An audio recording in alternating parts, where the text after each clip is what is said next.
They got watches. And what were the watches?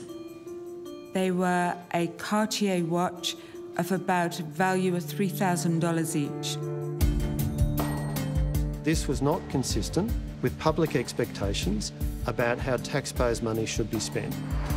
Australia Post has a rich history of doling out extraordinary bonuses. Within this corporate culture, those luxury watches may have seemed minor, but the fallout has been huge.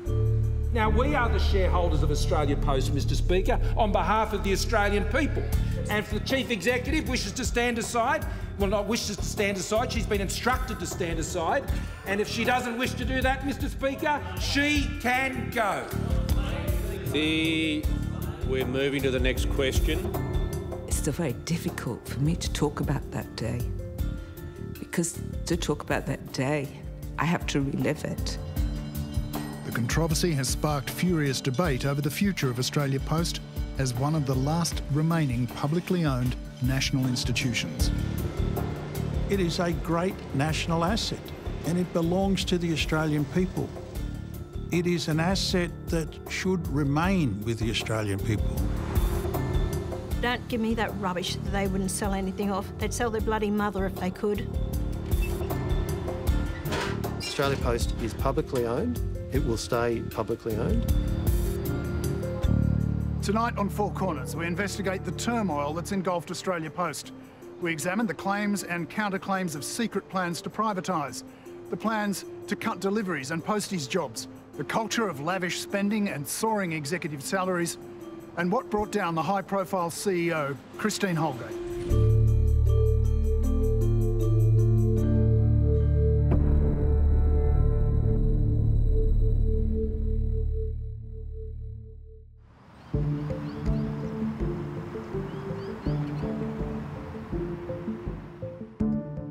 It was late October last year. Australia Post executives travelled to Canberra for their regular parliamentary grilling. The senators were keen to know more about a deal with the banks done by CEO Christine Holgate that had potentially saved regional post offices. Ms Holgate, did you reward the team who worked on the agreement?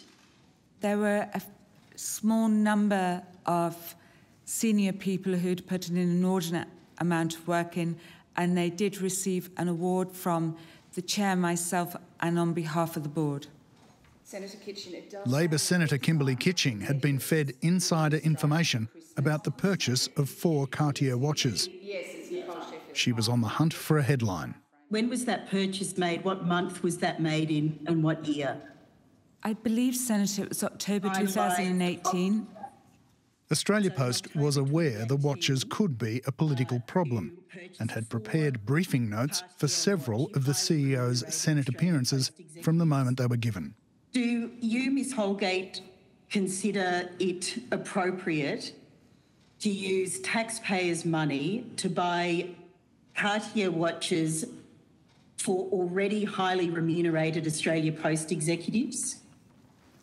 I have not used taxpayers' money. We are a commercial organisation. Australia Post is... We do not receive government funding. We are a commercial organisation. And You're a government organisation. The response set off a firestorm of indignation. In Parliament, the opposition seized on the watches. My question is addressed to the Prime Minister.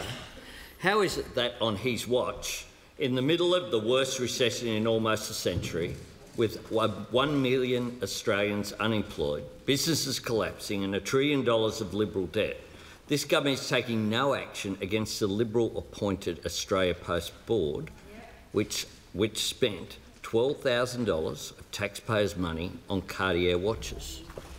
The government sensed political danger and acted quickly to shut it down. Mr Speaker, earlier today, when this was brought to my attention by the report of Senate estimates, I was appalled.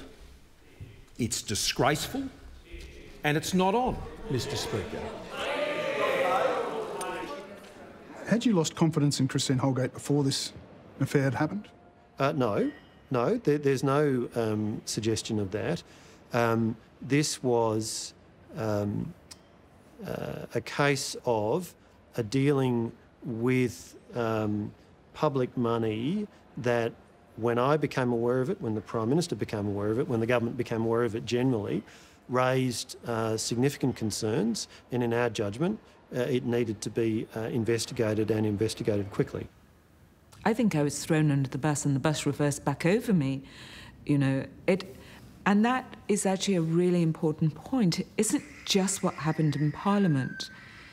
That was a terrible thing, what happened in Parliament. The political theatre that swirled around the removal of a female leader of a revered public institution and the inquiry it would spark have exposed once again the tensions that have torn at Australia Post for decades. The tensions are there and have been there for a long time, and management is always looking at, it's a huge workforce. Should it be the most economically efficient, or should we prioritise the service that we give the community and the employment of effectively public sector workers? The Post Office is this country's oldest continually operating public institution. At Federation in 1901, the various state postal services were amalgamated into what was then known as the Postmaster General's Department. It became known as Australia Post in 1975.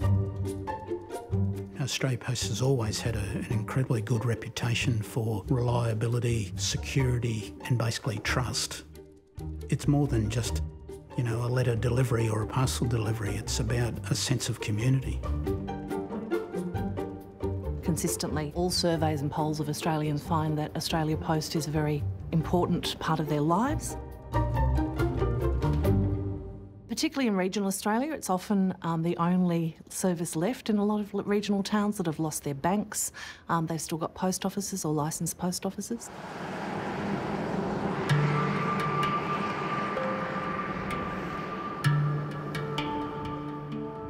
In rural Australia, the Post Office has been the heart of the community for decades. Gail Kelly has an extra special place in her community. She runs both the pub and the post office at Byrock, about 100 kilometres from Burke in outback New South Wales. Well, in a small outback community, as well as a pub, it's another place for people to get together. They collect their mail, do their banking, have a yarn, then they go home, and it's a pretty important bit.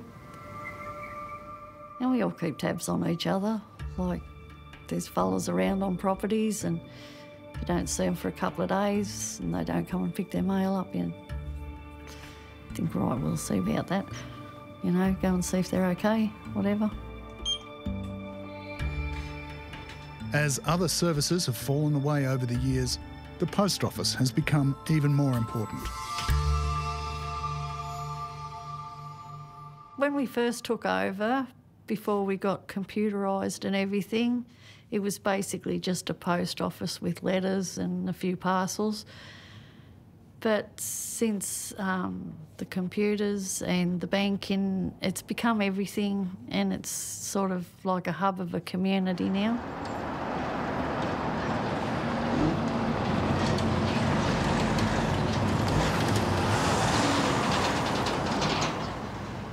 Of the 4,500 post offices around the country, almost 3,000 of them are what are called licensed post offices, or LPOs.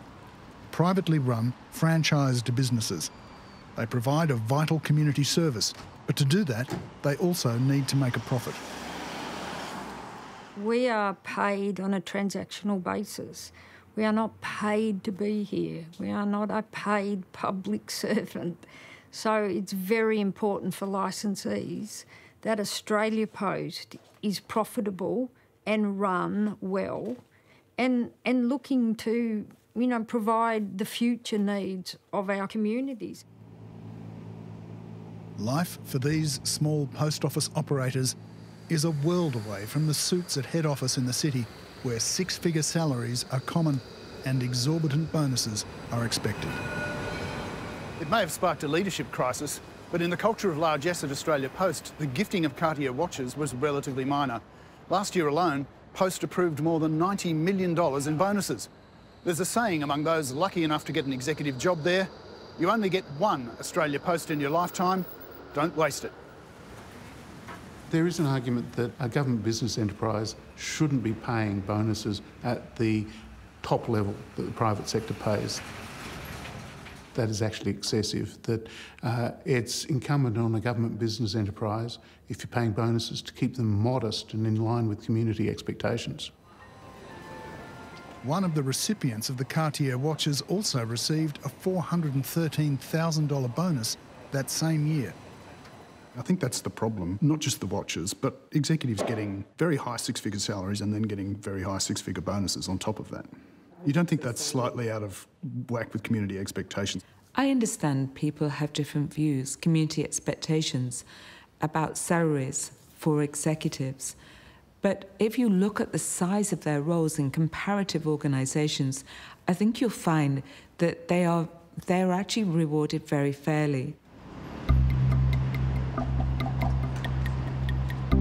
The culture of corporate excess was really cemented and amplified under Christine Holgate's predecessor, Ahmed Fahour, who was appointed in 2009 by the Rudd Labor government. Fahour himself was famously paid millions of dollars a year. Ahmed was brought in, I think, to shake things up a bit and to try to think about how the business could be diversified. He did so by being Ahmed Fahour and by not having a lot of, regard for conservatism or maintaining how things had been done in the past. There was certainly a feeling after Ahmed came in with a big jump up in the salaries of the senior managers that, could people really be worth that much money? And if we're spending that much money, why am I being so cost conscious?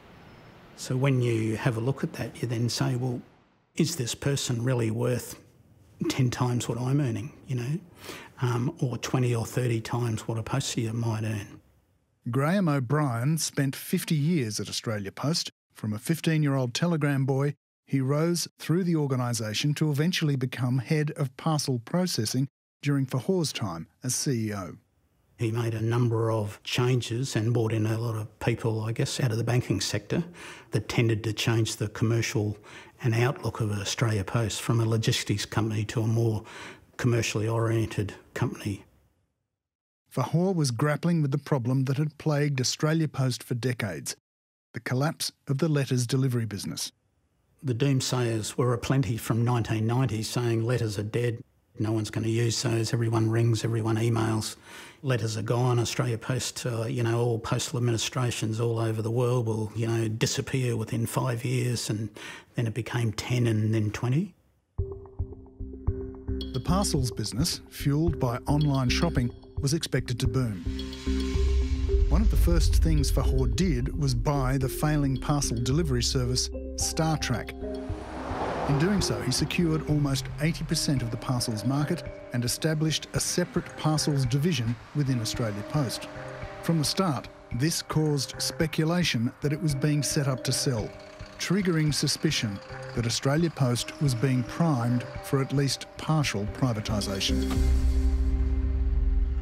Australia Post itself has set it up as, in effect, a sub-entity inside the organisation that could be split off. So Australia Post is, in part, responsible for creating the parcels business in a form that is a potential candidate for sale. Why would you do that? Well, why would you do that?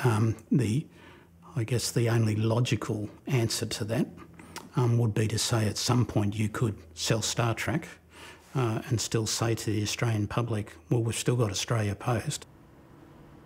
Emma Dawson was an advisor working on post issues in the office of the then Labor Communications Minister, Stephen Conroy. There was often, repeatedly, a lot of evidence coming up from the economic perspective that the parcels business was going to be worth a lot of money and could be sold for a significant one-off sugar hit to government finances. Certainly, I think post-GFC there was some discussion about that because there was a significant deficit, obviously, that needed to be addressed. They felt needed to be addressed at the time, but it was never a serious consideration that an asset like Australia Post would be sold with any of the ministers or the Treasurer that I'm aware of. When the Abbott government came to power, it had an aggressive plan to rein in the GFC deficit. Selling Australia Post was placed firmly on the agenda. I used to work in the Department of Finance, and it is pretty common knowledge that the Finance Minister always gets a brief about things that can potentially be sold. And just by their very nature, government business enterprises always are in the list because they're easy to sell. Can you rule out the sale of Australia Post? Well, again, I mean, I'm not going to speculate on what the Commission of Audit may or may not recommend right now. A 2014 report from the National Commission of Audit recommended privatising Australia Post in the medium term. At the time, the Treasurer refused to rule it out. How confident are you in your abilities to sell contentious things like Australia Post, given there's a campaign out there already? Look, governments around the world have run out of money. And governments around the world have assets. The private sector is loaded up with cash. This is not some ideological bent on privatisation. As the 2014 budget was being prepared, the government engaged the Boston Consulting Group for the first time to assess Australia Post. They warned of a $6 billion loss over the next 10 years. I've seen numerous other consultant reports in my time in Australia Post, and invariably they all say the same thing. You need to reduce your costs, your network is too big, your labour cost is way too high, you need to do something about this. Facing opposition from the Nationals, the Abbott government decided not to privatise. We've decided not to proceed with the sale of Australia Post. It's a coalition government. It's the Liberals in coalition with the National Party, and Australia Post is really loved in rural and regional Australia. The National Party is not going to look kindly on a privatisation. In the executive suites of Australia Post and in discussions with the government, Ahmed Fahour was still pushing to divest the parcels business. I can only say that the prevailing view was that seemed to be a very big thrust from the time that Star Trek were acquired. It may have been Ahmed's vision, but it didn't matter what vision he had, it's still the government makes its choices. The new Prime Minister determined the time wasn't right, but pointedly kept the idea alive. We have no plans to privatise Australia Post. I see no prospect whatsoever of Australia Post being privatised or being privatisable within the next term of government. What happens in the far-off future, who knows? Four Corners has discovered in 2017, Australia Post did try to sell what's known as the B2B, or business-to-business part of the parcel delivery. It was called Project Snow. No buyer could be found.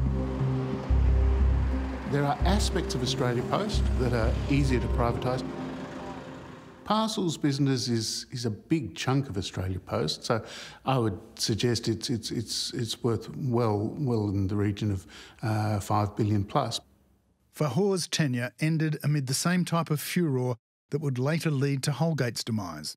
Australia Post boss earns 10 times more than you. Do you think that is excessive? I think that salary, that remuneration is too high. Well, thank you very much. And good afternoon to everybody, and thanks for coming today. Fahour resigned days after it was revealed he was on a $5.6 million pay packet, but said that had nothing to do with his decision to leave. I know some of you think that the recent discussions about my pay may have precipitated this. That is completely not true. I last year began conversations with the chairman and with my management team that it is time for me to begin to think about life beyond post. His final paycheck when he left was an eye-watering $10.8 million. Thank you all very much and have a good day. His replacement was the high-profile CEO, Christine Holgate, who was recruited from the vitamins giant Blackmores. With Ms Holgate coming in, having been a very successful executive at Blackmores, the first woman to run the business, And she herself has she's quite a glamorous person, but also I think quite a serious executive. So there was a bit of a difference there, and she quite famously said, I am taking a pay cut because there had been such a fuss about Fahour's remuneration. From the start, her approach and style were different. At head office, Christine Holgate reversed Ahmed Fahour's instruction that the regular lifts not open on the CEO's floor. She was seen on lower floors chatting to non-executive staff. She also had a different vision for Australia Post.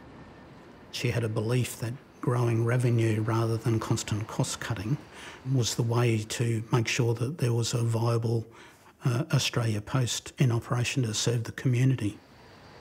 Christine Holgate would soon find herself at odds with the government. There seemed to be a lot of tension between what Australia Post saw as its future strategy as opposed to what the government believed should be being done. So what did the government believe? Well, I think they are worried about the continued losses of the letters, and I think they believe that at some point that Australia Post would be a burden on the taxpayer. So we need to reduce those costs going forward as much as we can. Over time, Christine Holgate introduced a raft of measures to help LPOs, lifting the cost of stamps for the first time in 4 years and bringing in a new payment scheme for parcel processing, which had been stuck in an outdated flat fee model since the early 1990s. We have traditionally had a lot of our mail-related payments linked to the basic postage rate. So when that didn't go up, neither did our pay. That meant licensees did not see a pay increase for the majority of their revenue for 11 years. Everything else kept going up. She just started looking at how this business was not working and addressed it.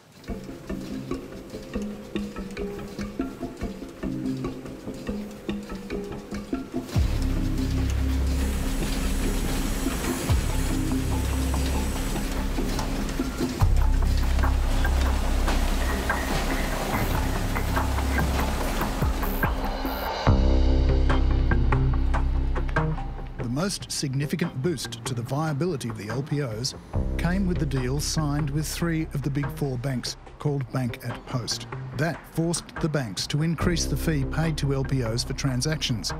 This was the deal that saw executives rewarded with Cartier watches.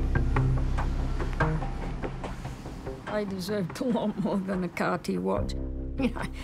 Theoretically, those executives were entitled to $150,000. She gave them a watch and said, "Here, thank you very much."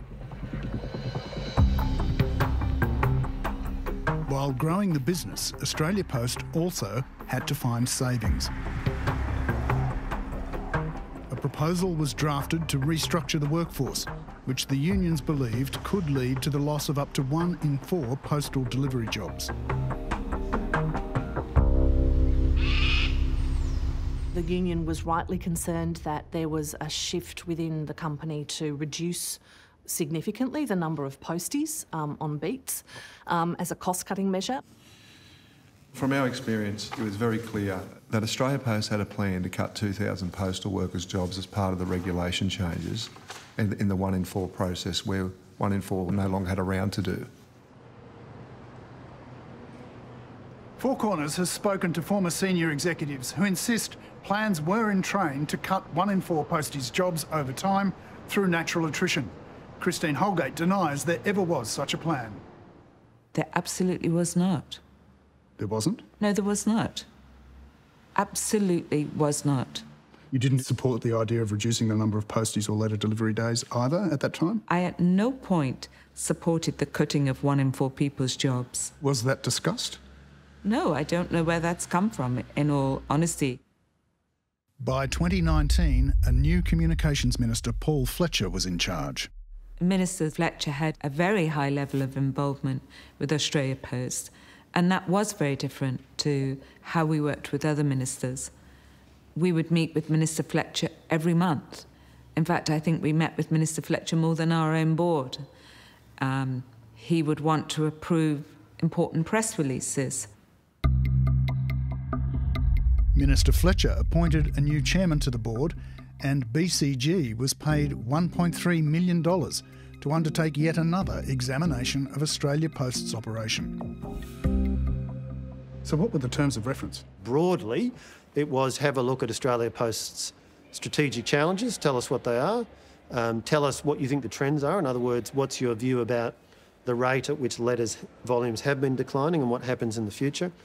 Tell us what other post offices around the world are doing to respond to these. Tell us about the opportunities that the growth of e-commerce presents. The report canvassed closing scores of metro post offices, thousands of job losses, reducing letter deliveries from 5 to 3 or 2 days a week, and ending priority mail. It also recommended the potential divestiture of part of the Star Track parcels business. In other words, sell it off. Are you expecting them to come up with the recommendations that included the possibility of selling off parts of it?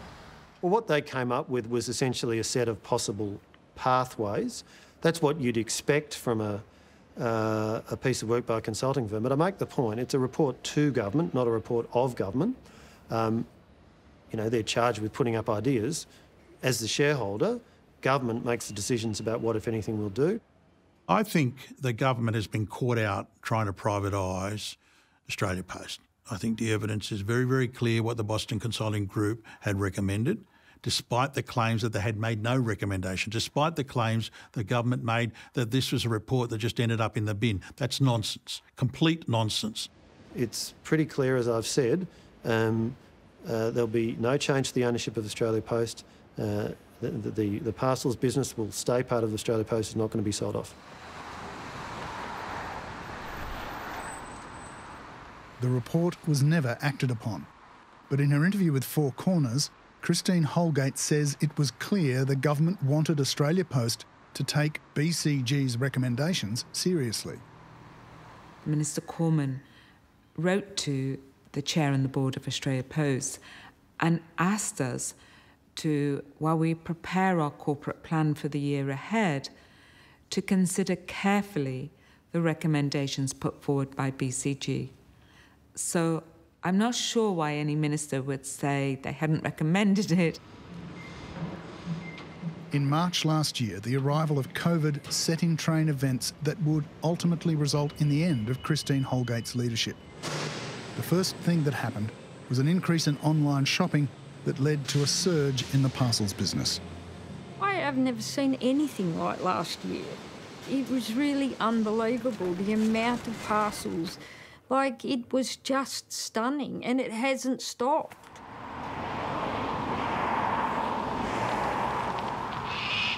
Australia Post then put forward a proposal to halve the frequency of letter deliveries in metro areas in order to reassign some posties to parcel deliveries.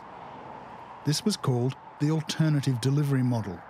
In our interview, Christine Holgate said she did not support the idea until COVID. What about the alternative delivery model? That was something that you supported, wasn't it?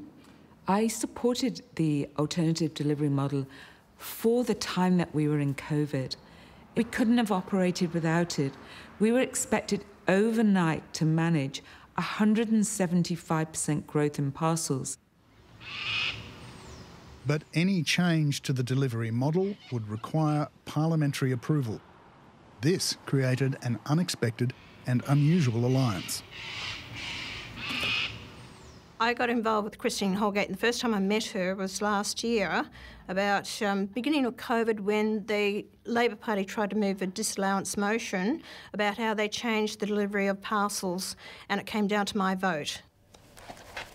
The embrace of Pauline Hanson was enthusiastic.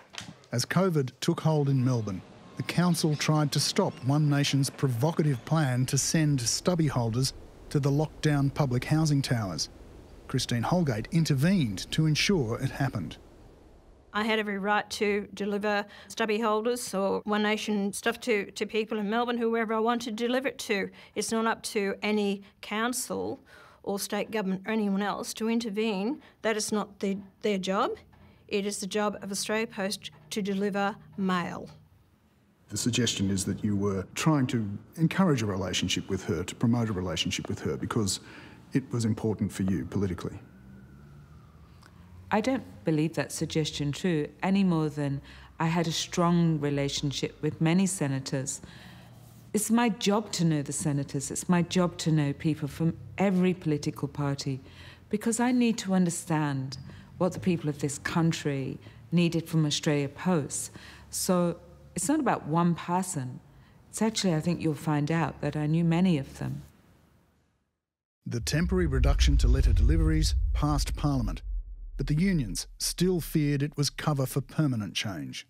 It is the view of the union that the regulations put to Parliament had barely anything to do with COVID-19 and they were not about the delivery of parcels. The narrative was largely a smokescreen. Rather, every indication is the intention of the government was to get a foot in the door to lay the groundwork for a structural change agenda. When Australia Post next fronted Senate estimates, it was the Labor Party, taking its cue from the unions, that began interrogating Holgate over her leadership and the culture she was overseeing. Can I ask which executives worked on the Bank at Post deal? Clearly, Labor was out to try and make a political point there. Well, what was occurring is that senators were asking legitimate questions. We did have a series of concerns about the culture within Australia Post, and we were trying to do something about it. And then came the question that would change everything. Ms Holgate, did you reward the team who worked on the agreement? They got watches. And what were the watches? They were a Cartier watch of about a value of $3,000 each. Essentially, the timeline on the day, as I recollect, is that sometime around midday, perhaps shortly before, perhaps shortly after, that particular question was asked and answered by Labor Senator Kimberley Kitching. Clearly a political hit job. Clearly a political hit job.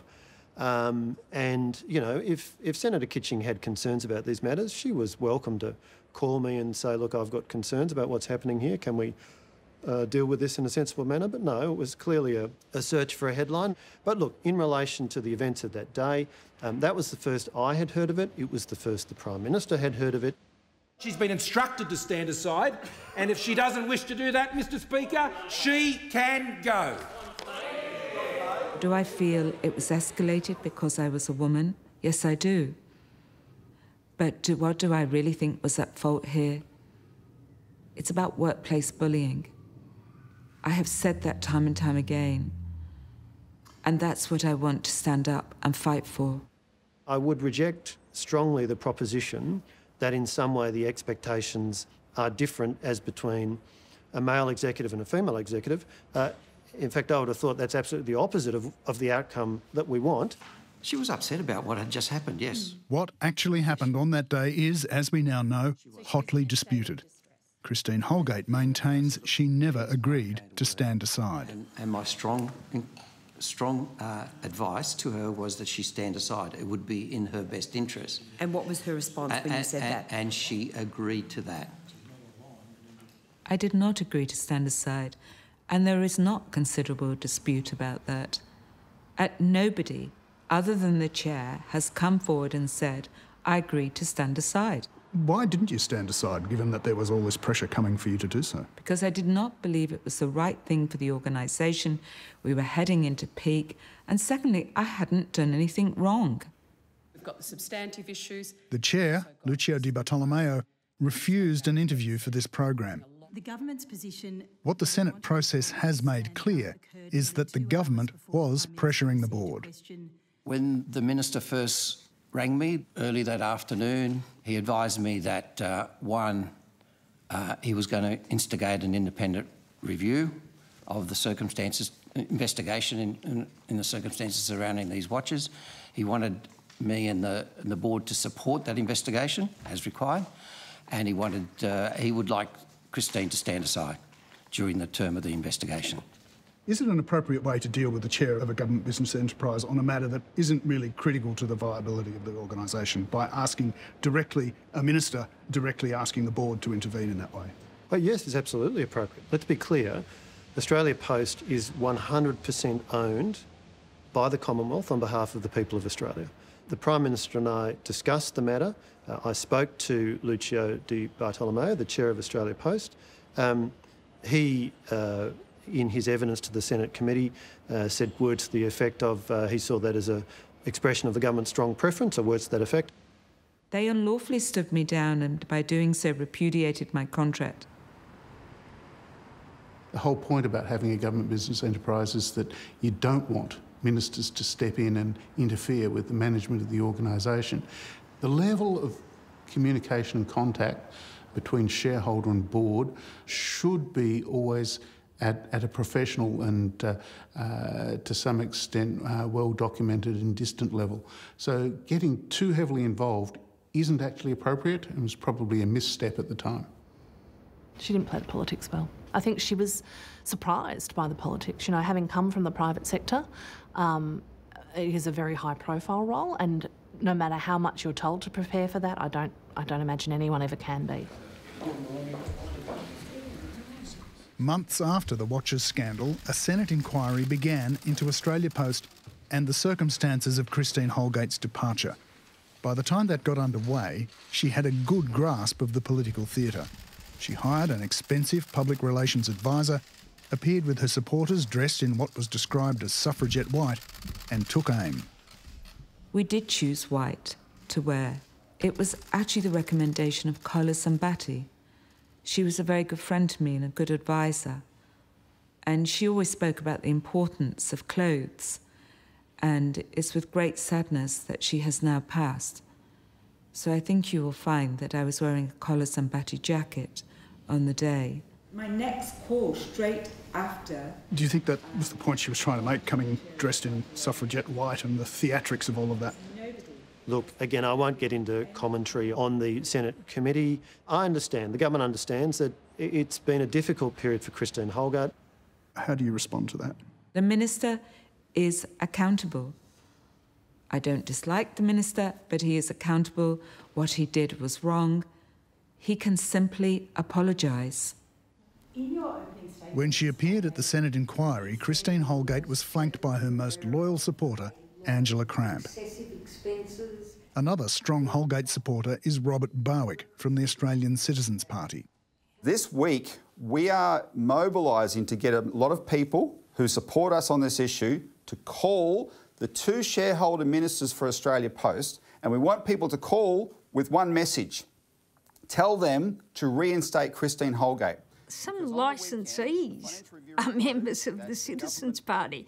I certainly saw nothing that caused me any concern at all, ever. And I've seen quite a lot of their media and their newsletters. The Australian Citizens Party is a fringe political group that campaigns for the reintroduction of a national bank run through the post office network.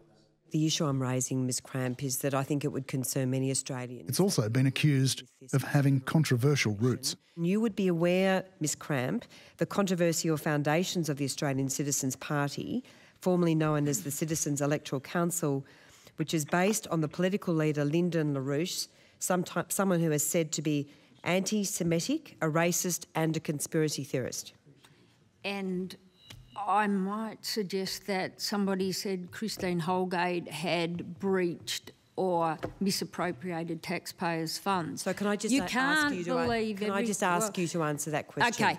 They are supporting us. They are citizens of Australia. Are you saying that the citizens of Australia should not be supporting Australia Post? I don't want to offend them here, but I'd never heard of the Citizens Party before. But you did know that they were engaged with the licensed post offices at some point. I definitely did know. And did you find because they were incredibly supportive. And were you comfortable with that? Well, I have no reason to be comfortable or uncomfortable because they are a group of people no different than many different aspects of all the political parties. You know, When you lead a company like Australia Post, you cannot be judgmental about somebody's views. You have to embrace all Australians. Do you feel that there's a difference in the way... Throughout the inquiry, Christine Holgate was portrayed as the one person standing against plans to use the BCG report to justify privatising Australia Post. Well, I'll put it to you, perhaps the real reason for your treatment, on top of what you've already said, the substantive political reason is because you opposed this program of cutting and privatisation. Is there not some substance to that concern? I think it would be fair to say, Senator, I wasn't popular. The government has been very emphatic in saying there are no plans to privatise Australia Post. Where is the proof that they were doing this, or that they were intent on doing this? I think the word privatise sometimes can get misused. I think you only have to look at my submission and you will see factual pages, not mine, from BCG, where it talks about the divestiture of parcels. But our country... There'll be no change to the ownership of Australia Post. Australia Post is publicly owned. It will stay publicly owned. And the Morrison government has been very consistent on that. So, you know, respectfully, I don't agree with that characterisation. Why was it necessary for her to stand aside, though? Well, essentially because of the questions about dealing with public money. They said I had to stand aside whilst an investigation into me took place. I said I'd absolutely support an investigation because I did not believe I'd done anything wrong. So what we said we would do was establish an inquiry headed by the secretaries of the two relevant departments. And what that report found was that the gifting of the watches was not consistent with the requirements of the Public Government's Performance and Accountability Act. You could expect the letter at least within 3 days? The Senate committee report into the Holgate matter handed down its findings last month. Have you seen a significant improvement? The Labor-Greens majority found Ms Holgate was denied procedural fairness and natural justice by the government and Australia Post. Okay. It called for her to be given a formal apology and for the chair of the board to stand down. Okay, so that's obviously a general challenge. Should the chair stand down? I believe it's incredibly important the chair is stood down. It is very important that the Australia Post employees have confidence in that board, particularly in the chair. Where the specific reference once again was... The committee also called for an investigation into the legality of the government's instruction to stand Ms Holgate aside. On the 20th? I understand that Minister Fletcher may not like it, because it does question one of the recommendations that he himself, the actions he took that day, should be investigated. I think the very fact that Minister Fletcher was calling the chair on the day and instructing him, and that's a word I don't use lightly, it was a word used by the chair of Australia Post. I think it is unusual for somebody who is supposed to be having an independent arm's-length relationship. And in fairness, previous ministers had not acted that way. Despite the government's assurance that there are no plans to privatise, the pressures from overstretched budgets and from the rapidly changing post business will never let up. And there are still many who believe Australia Post's future as a wholly owned public entity will never be secure.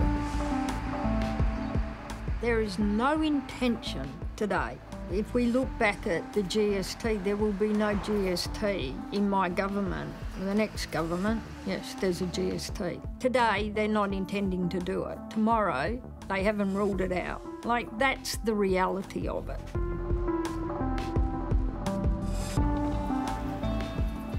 I believe that they have no current plans sitting on their desk to privatise. I think as pressure goes forward, if you're looking at a deficit of $1 trillion and you need to pay that back in some way, that at some point privatisation of at least the parcel business will be back on the table. That it's how soon, and will the government of the day be able to put a decent narrative together to persuade the community that this is a good thing rather than, you know, being detrimental to the community as a whole. You can see why privatisation is such a hot issue. Even your government, before the 2014 budget, floated the possibility. Can you understand why people might find it hard to believe you when you say you won't be privatising any aspect of Australia Post? Look, when you say privatisation is a hot issue, my response to you is privatisation is a non-issue. I've made it clear that the Australia Post is publicly owned and it will stay in public ownership.